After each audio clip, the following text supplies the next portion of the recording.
नागपुर में लगातार बढ़ती गर्मी को देखते हुए प्रशासन अलर्ट मोड पर है।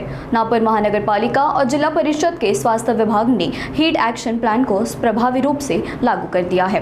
Indira Gandhi government medical college Nagpur समेत जिले के 52 प्राथमिक स्वास्थ्य केंद्रों में शीत कक्ष तैयार किया जा रहा है। यहाँ हीट स्ट्रोक के मरीजों के लिए एसी कूलर, ठंडे पानी की पैकेजिंग, सलाइंस और मोटरिंग जैसी सुविधाएं उपलब्ध कराई जाएंगी। बच्चों और बुजुर्गों का ध्यान रखने के लिए स्कूल और आंगनबाड़ी केंद्र का समय सुबह का किया गया है। पिछले 3 सालों में जिले के 29 लोगों की हीट स्ट्रोक से मौत हो चुकी है, जिससे खतरों को गंभीरता से साफ नजर आ रहा है। ग्रामीण क्षेत्र में गर्मी का असर सबसे ज्यादा देखने को मिल रहा है। लोगों को दोपहर में घर से बाहर न निकलने की सलाह दी जा रही है। किसानों की सुबह जल्दी या शाम को काम करने का निर्देशन दिया गया है। महाराष्ट्र सरकार आणि आमचे सेक्रेटरी आमचे अधिष्ठाता डॉक्टर राज गजबे सर यांनी दिलेल्या आदेशाप्रमाणे आणि नागपूर म्युनिसिपल कॉर्पोरेशन यांनी सुद्धा आम्हाला आदेश दिले त्याप्रमाणे आम्ही दरवर्षी वार्ड 23 हा कोल्ड वार्ड म्हणून तयार करत असतो।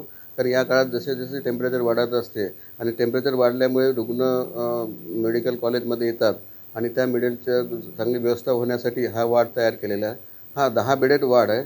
यामध्ये कुठलाही हीट स्ट्रोकचा पेशंट जर आला असेल तर त्यासाठी लवकरात लवकर त्याचं टेम्परेचर कमी करणं आवश्यक असते। ते टेम्परेचर कमी करण्यासाठी तिथलं वातावरण थंड ठेवणं, यासाठी कूलर्स, टेम्परेचर कमी करण्यासाठी स्प्रिंकलर, बाथटब आणि आईस पॅक ह्या सगळे महत्त्वाचे असतात आणि इथे आमच्याकडे तयार असते।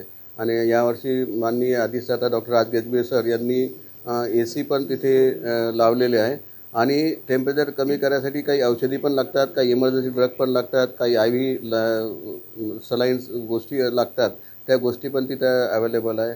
नर्सेस आणि डॉक्टर राऊंड दी क्लॉक तिथे अवेलेबल असतात आणि काही पेशंटला हीट स्ट्रोकमुळे जर काही इमर्जन्सी आली, पेशंट जर बेशुद्ध अवस्थेत जात असेल आणि बाकी व्हेंटिलेटर आणि काही गोष्टी लागत असेल त्यासुद्धा त्या वार्डात आमच्याकडे उपलब्ध आहे।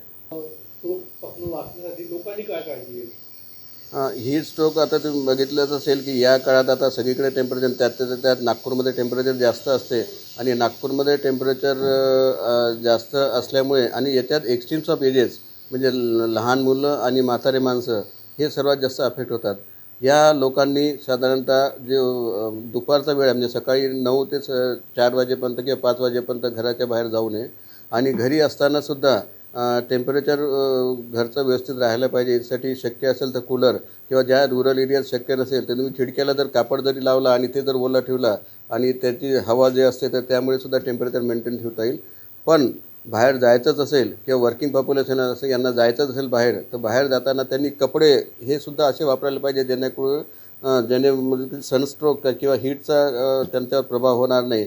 जसे की कॅप किंवा रुमाल बांधणं, कपड्यानी रुमालनी बांधणे, कपडे एक सुती कपडे वापरणं, लाईट म्हणजे कमी गर्द रंगाचे कपडे म्हणजे शक्यतो व्हाईट कपडे वापरणं आणि सुती आणि ढिले आणि व्हाईट कपडे वापरल्यामुळे त्यांच्यावर टेम्परेचरचं प्रमाण होणार नाही। मी तर म्हणेल प्रत्येकाने बाहेर जाताना निंबू, साखर आणि मीठ टाकलेलं पाणी सोबत ठेवणं आवश्यक आहे। म्हणजे त्यामुळे उन्हामुळे जे डिहायड्रेशन जेव्हा आपण शुष्कता म्हणतो ते शुष्कता होणार नाही। हे 2च मेन कारण आहे, जास्त टेम्परेचर असणं आणि डिहायड्रेशन होणं, आणि हे होणार नाही आणि आपण उन्हापासून सगळ्यांना आपण वाचवू शकतो।